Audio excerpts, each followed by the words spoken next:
বাচ্চার শরীরে এই কয়েকটা জায়গা পরিষ্কার করা কিন্তু খুব জরুরি। বাচ্চাকে পরিষ্কার করে স্নান করালেও আমরা প্রতিনিয়ত এটা করতে ভুলে যাই। তো আমি সে কটা সবসময় করি। আমি দেখেছি এগুলো না করলে অনেক বড় বড় প্রবলেম হয়। আর এই সংক্রান্ত পুরো ভিডিওটা দেওয়া আছে ইউটিউবে, তোমরা গিয়ে চেক আউট করে নিতে পারো। তবে আমি তাও একটা শর্ট বানালাম, তোমরা নিশ্চয়ই উপকৃত হবে। তো চলো বলে নি সেই কয়েকটা জায়গা। যেমন গলার খাঁজে, ওগুলো কিন্তু প্রতিনিয়ত একটা নরম উইপস দিয়ে, আমি কিন্তু হিমালয়ের উইপস ইউজ করি, মানে গায়ের স্কিনে ইউজ করার জন্য। গলার খাঁজের সাথে সাথে হাতের আন্ডার আর্মস, দুটো আঙুলের মাঝখানে যে ফাঁক থাকে সেখানটায়, হাতে আর পায়ে, এছাড়া কানের পিছনটা, আর হাঁটুর নিচে যে খাঁজটা থাকে সেখানে, হাঁটুর একটু উপরে যে খাঁজগুলো তৈরি হয় সেখানে, এই কয়েকটা জায়গা কিন্তু খুব ভালো করে পরিষ্কার করতে হবে।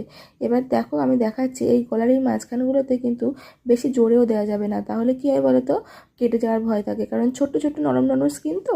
আর না হলে অনেকে আমি দেখেছি এমনও যে বড় বড় ফুসকুড়ি বা ফোড়াও আকার ধারণ করে। তো এই জায়গাগুলো তোমরা অবশ্যই পরিষ্কার করো। আর হ্যাঁ, কথায় কথায় পাউডার বেশি দিও না, ওই জায়গাগুলো যত পাউডার কমে দেবে ততই ভালো। পাউডার দিলে আরও নোংরাটা না বেশি অ্যাবজর্ব করে, মানে টেনে নেয়। তো ওই জন্য বেশি পাউডার দেবে না। এইভাবে উইপস দিয়ে দিনে 2বার করে পরিষ্কার করো, দেখবে বাচ্চা একদম ভালো থাকবে।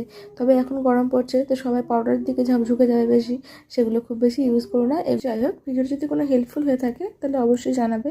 আর হেল্পফুল না যদি ভালো লেগে থাকে তাহলে অবশ্যই কমেন্টস করে জানাবে। টাটা।